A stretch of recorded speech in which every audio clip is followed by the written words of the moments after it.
Bonjour tout le monde, petit point sur mon mémoire, petit vlog de mémoire. Ça fait un petit moment que j'en ai pas fait et les choses ont avancé. J'ai continué les recherches, je suis passé, donc j'ai eu les archives départementales du Cantal où j'avais pris beaucoup de photos en novembre. Donc là j'ai pu utiliser ces photos, j'ai fini en fait de tout lire, tout ce qui est documents écrits en soi, j'ai fini de les lire. Et il y a également tout ce qui est tableaux chiffrés, tableaux statistiques. Il y a beaucoup de tableaux statistiques qui étaient dans les archives que j'ai pris en photo. Donc j'ai un peu regardé à quoi correspondent chacun, donc c'est-à-dire quel type de chiffre il y a dedans et à quelle date ils correspondent. J'ai pu utiliser certains chiffres, mais surtout pour eux, j'ai fait un travail de classement pour y avoir accès en fait quand j'en ai besoin. Si je cherche une donnée particulière d'une date particulière, je pourrai plus facilement retrouver cette donnée-là.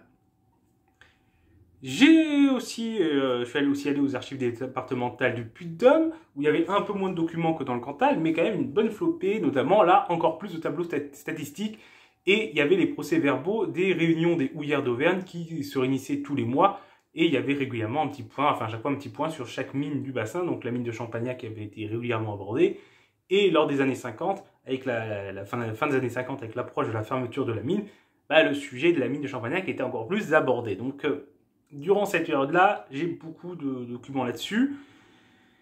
J'ai aussi continué de travailler sur les archives du musée. J'ai recueilli quelques témoignages avec un fils de mineur qui est responsable d'une association, l'association des Gueules Noires du bassin de Champagnac, avec la personne qui fait les visites au musée. Donc là aussi, ça m'a permis d'avancer sur la question de la mémoire de la mine, ce que la mine représente pour la population, et aussi sur les souvenirs de ce fils de mineur qui a connu les dernières années de l'époque de la mine. Donc j'ai fait ça ces derniers temps et j'ai aussi travaillé mon plan qui du coup a été validé. Du moins il a été validé pour les grandes parties et sous-parties. Parce qu'après il y a le plan plus détaillé encore qui lui n'est pas encore validé. Mais en tout cas j'ai mes grandes parties et mes sous-parties et j'ai ma partie à rédiger. Puisque on a en fait en Clermont-Ferrand, en tout cas ça fonctionne comme ça, le mémoire se fait en deux temps. On a le mémoire de M1 qui en fait est une des grandes parties du mémoire total, et le mémoire de M2 qui est l'ensemble. Donc mes trois grandes parties sont l'influence de la mine de Champagnac sur le bassin de Champagnac, donc à la fois l'influence démographique au niveau de l'aménagement du territoire, la transformation de la population, l'arrivée des populations, de nouvelles populations venant d'autres départements puis venant aussi de l'étranger, donc notamment les Polonais. Donc c'est ma première grande partie. Ma seconde grande partie, c'est sur la fermeture de la mine, qui est clairement la partie sur laquelle il y a plus de sources. Donc là, c'est voir pourquoi la mine a fermé, et notamment pourquoi elle a fermé aussitôt, parce que ça a eu son influence à la fois sur la gestion de la fermeture, puisqu'il n'y avait pas encore le plan Jeannet, donc il n'y avait pas encore toutes les mesures qui ont été prises par la suite pour organiser la fermeture des mines et la reconversion des bassins de Champagnac.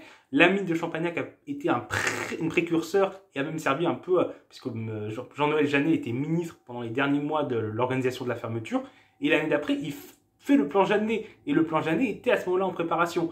Donc il y a des influences qui ont eu lieu. La fermeture de la mine de Champagnac, sa gestion et ce qui s'y est passé a eu une influence sur ce qui a pu se passer dans d'autres mines. Et le fait que c'est fermé aussitôt a fait que beaucoup moins de patrimoine a pu être préservé. Donc ça a son influence. Donc il faut que j'essaye de comprendre ça. Ensuite, voir comment ça a été géré, par qui, quelles sont les positions des différents acteurs. Donc cela, c'est voir à la fois en montrant à quel point les acteurs étaient nombreux à s'investir, mais ça montre que la mine était importante. Ça montre aussi la diversité de positions qu'il pouvait y avoir. Et ça aussi explique certains résultats de la reconversion. Et le troisième mon petit 3 de ce grand 2, c'est sur les effets de la fermeture concrètement. Et le grand 3, c'est qu'est-ce qui reste de la mine aujourd'hui. Enfin, c'est la mémoire de la mine. Donc avec d'abord la première période un peu d'oubli de la période minière. Les années 60 aux fin des années 80, il n'y a pas eu grand chose pour faire vivre cette mémoire, il n'y avait pas d'association, pas de musée, tout ça. 88, il y a eu, dès 87 déjà, en fait, il y a un article dans la revue de la Haute-Auvergne, alors qu'il n'y en avait pas eu, il n'y a pas eu d'article entre 1955 et 1987. Donc il y a une grande période sans article. 88, une exposition à la mairie. 91, cette exposition se transforme en musée de la mine. La même année, il y a la création de l'association des Gueules Noires de Champagnac. Il y a une association en 94 aussi qui est créée. Donc il y a plein de choses qui se lancent là en quelques années. Et donc c'est comprendre ce phénomène-là, de passer de pas de mémoire à une mémoire qui se développe. Pourquoi pas de mémoire? Pourquoi une nouvelle mémoire? Donc ça, c'est ce que je vais développer. Et ensuite, je termine par, du coup, quelle est la situation aujourd'hui? Qu'est-ce qu'il y a pour faire vivre cette mémoire? Qu'est-ce que ça représente dans la tête des gens? Et du coup, ce que j'ai à rédiger cette année, donc pour juin, c'est le grand 2. La fermeture de la mine, c'est là, comme c'est là où j'ai le plus de documents, c'est le plus simple pour commencer. Les autres, j'ai encore quelques documents à réunir. Pour le grand 3, beaucoup de témoignages, en fait. Il faut des témoignages, j'ai un questionnaire que j'ai mis en ligne aussi, mais il faut le temps que les gens le remplissent. Donc, ça, je le garde pour l'année prochaine. Donc, je dois commencer la rédaction du grand 2.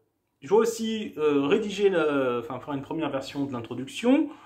J'ai l'analyse des sources, la bibliographie commentée que j'avais fait, que je dois aussi retravailler parce que c'est mon style d'écriture est à revoir. J'ai tendance à faire trop de répétitions. Donc déjà, j'ai commencé à retravailler un peu à ce niveau-là pour enlever pas mal de répétitions, essayer d'avoir un style un peu moins lourd, plus fluide.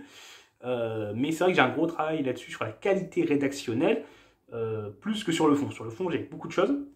Mais sur la qualité rédactionnelle, c'est là qu'il faut que je bosse. Donc là, bosse sur d'abord l'analyse des sources, bibliographie commentée et première version de l'introduction, parce que j'ai pas mal travaillé là ce matin et ce que je vais continuer de travailler dans la journée. Et après, je pourrais passer à la rédaction. Alors, j'ai déjà une proto-rédaction, cette partie-là, mais qu'il faut que je retravaille beaucoup pour en faire une version plus propre, que je vire les répétitions, que j'organise aussi en fonction du plan détaillé, parce que oui, c'est ça, c'est que maintenant, de cette grande partie, je dois en faire un plan plus détaillé, donc les grandes parties, sous-parties, mais chaque sous-partie doit être divisée en sous-sous-parties avec des chapitres, voilà, donc au final, j'ai les sous-sous-parties et les sous-sous-sous-parties. Donc ça, c'est ce que j'ai fait, que j'ai envoyé à mes directrices de recherche et qui doit maintenant être validé. Donc en attendant, je retravaille la rédaction et une fois que j'aurai mon plan détaillé validé, je pourrai un peu réorganiser les différents trucs que je dis entre les différentes sous-parties. Donc c'est ce qui est prévu. Là, pendant les prochaines semaines, les prochains mois, on arrive dans le gros du travail de rédaction. Donc, moi, le travail de recherche en tant que tel, même si j'ai encore quelques petites choses à rechercher, j'ai pu identifier quelques petits éléments qui peuvent me manquer pour ma réflexion, pour confirmer notamment des hypothèses que j'ai, ou pour des choses que je sais, mais il me faut trouver des sources pour confirmer ce que je sais parce que l'on m'a dit, parce que je l'ai pu le constater, notamment tout ce qui est magasin fermé. Et je vois bien qu'un magasin, ici il y avait une boucherie avant, c'est sur la devanture, on me dit qu'il y avait une boucherie ici avant, elle est fermée aujourd'hui, voilà. Par contre, c'est la date exacte, éventuellement, confirmer la date que l'on dit, voilà, c'est le genre de choses que je dois aussi approfondir. Et si aussi, si je peux trouver des informations sur la fermeture, est-ce que notamment ça c'est les archives des tribunaux de commerce, les raisons des fermetures, pouvoir confirmer le lien avec la mine? Ou est-ce que ça reste à l'étape d'hypothèse en faisant des concordances entre les dates, ou est-ce qu'on peut vraiment le confirmer? Enfin voilà, c'est ce qui est prévu pour les prochaines semaines, les prochains mois. Je ne sais pas si je vous ferai d'autres vlogs avant le mois de juin. Peut-être que je vous referai un en juin pour vous dire où en est ma rédaction. Mais sinon, après, j'en parlerai sûrement un peu en live de temps en temps sur Twitch ou au fil des discussions. Mais voilà, c'était un petit point, un petit résumé de où on est, mon mémoire. Donc j'espère que ça vous a intéressé. Si c'est le cas, n'hésitez pas à partager cette vidéo, à mettre un pouce bleu, à commenter. Et n'hésitez pas également à vous abonner pour ne pas rater nos prochaines vidéos. Au revoir tout le monde!